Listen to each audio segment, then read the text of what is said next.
반갑습니다. HR 레시피 김복수 농사 정원 농사입니다.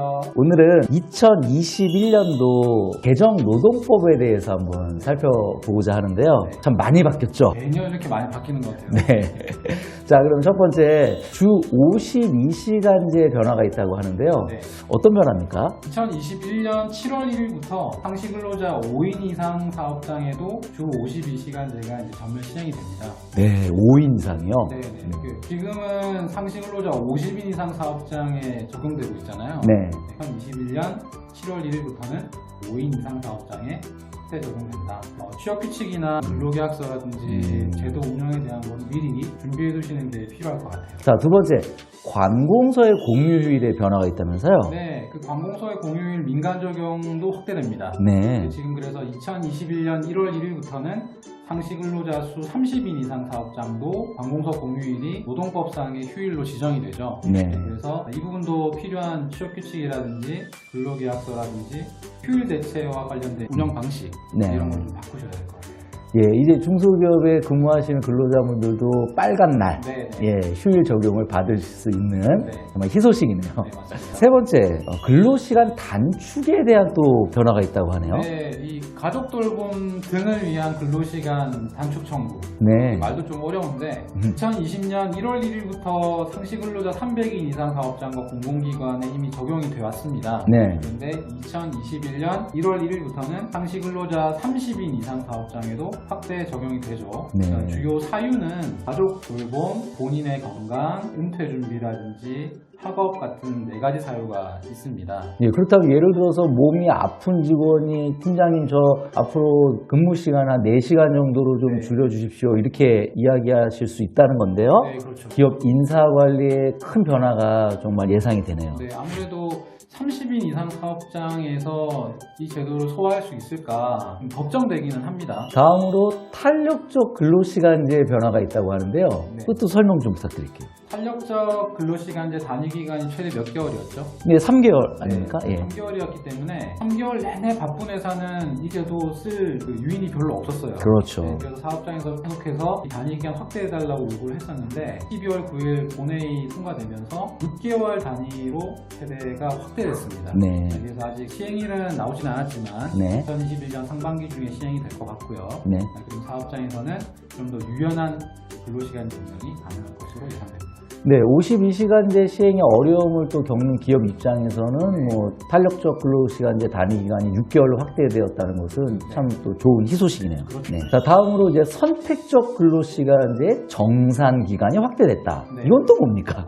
선택적 근로시간 많이 알고 계시지만 근로시간 총량제죠. 그렇죠. 네, 예. 정해진 정상기간 안에서 출퇴근 시간을 자유롭게 조정하면서도 근로시간 총량만 근무하면 되는 제도인데 연구개발 업무 같은 경우는 네. 정상기간 확대가 좀 필요하다고 판단을 한 것 같아요. 그러니까 중요한 포인트는 모든 직무가 아니라 연구개발 직무만 네. 정상기간이 3개월로 확대됐다. 네. 이런 점이네요. 네. 자, 다음으로 기타 변경사항을 또 한번 체크해보고 싶은데요. 네. 최저임금 관련된 변화가 또 매년 있죠. 예, 설명 좀 부탁드립니다. 두 가지인데요. 첫 번째는 최저임금 인상입니다. 네.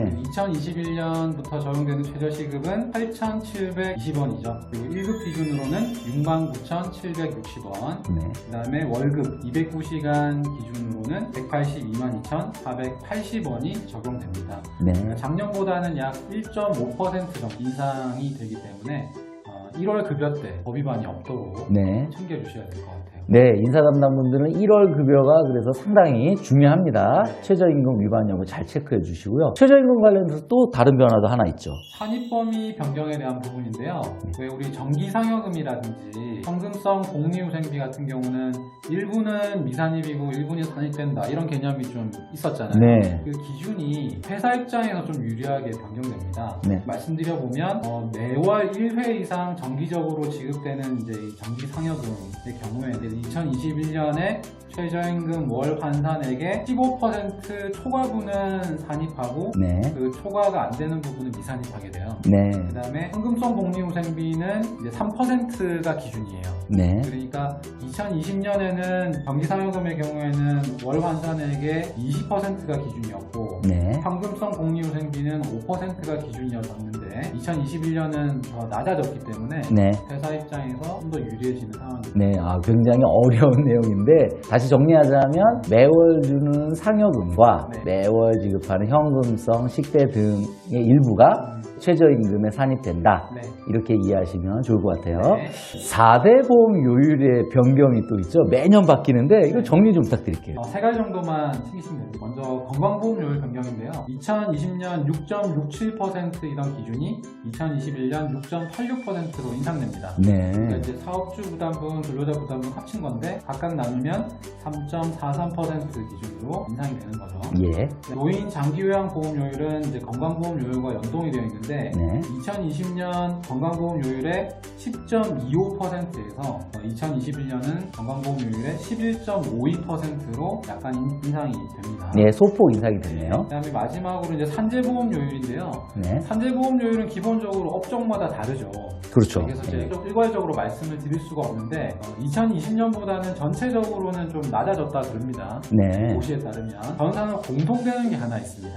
출퇴근 제휴율인데요. 이 부분은 2020년 0.13%에서 2021년 0.1%로 인하됐습니다. 그러면 나머지 고용보험이라든지 국민연금 등은 변화가 없다는 말씀인가요? 동일하다고 이해하시면 되겠습니다. 예, 알겠습니다. 다음에 육아휴직 관련된 또 변화가 또 있다고 들었어요. 2020년 11월부터 이미 시행이 됐는데 네. 육아휴직 분할을 원래는 한 번만 할 수 있었죠. 네. 이제는 2회 분할이 가능합니다. 네. 1년간의 육아휴직을 4개월씩 3회에 걸쳐서 쓰는 것도 가능하겠네요. 이론적으로 가능합니다. 네, 알겠습니다. 자, 마지막으로 특수 형태 근로 종사자 어떤 변화가 있습니까? 택배기사 등 특수형태 고용 종사자 경우에 고용보험과 산재보험 혜택이 좀 강화됐습니다. 예, 반가운 소식이네요. 네, 우선 고용보험 같은 경우는 당연가입이 적용되도록 해서 네. 이제 실업급여라든지 이런 부분 혜택을 볼 수 있도록 네.